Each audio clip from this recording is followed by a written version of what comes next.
সম্মানিত মৎস্য উদ্যোক্তাগণ ভাই বন্ধুরা, আসসালামু আলাইকুম। আশা করি আল্লাহর অশেষ রহমতে সকলেই ভালো আছেন।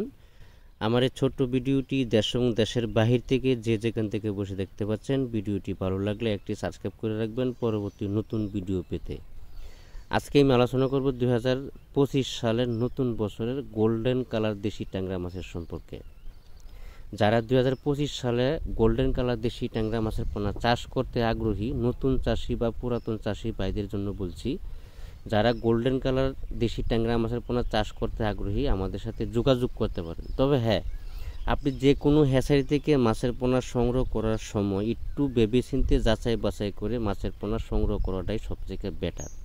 কেননা একটু ভুলের জন্য আপনার লক্ষ লক্ষ টাকা ক্ষতিগ্রস্ত হচ্ছে। আপনি ভালো মানের মাছের পোনা পাচ্ছেন না। এই পোনাগুলো আপনি কালচারে মজুত দিচ্ছেন, দেওয়ার পরে লক্ষ লক্ষ টাকা খাবার খাওয়াচ্ছেন, মাছের কোনো রেজাল্ট বা ফলাফল আসছে না।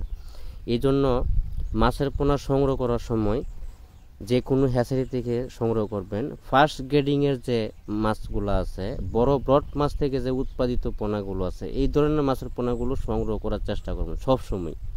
কেননা এই মাছের পোনাগুলো দ্রুত বড় হয়, খাবার কম লাগে, একবারে সীমিত খাবারে মাছগুলো বড় হয়।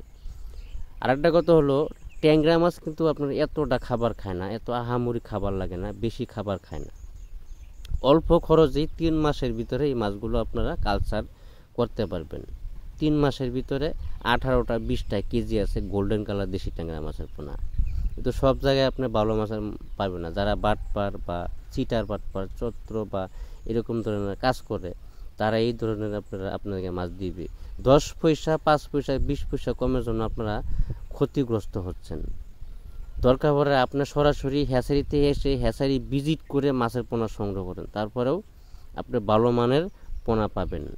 বিশ্বাসযোগ্যতার লোকের মাধ্যমে মাছের পোনা সংগ্রহ করুন, তাহলে মাছের পোনা সংগ্রহ করার সময় ঠকবেন না।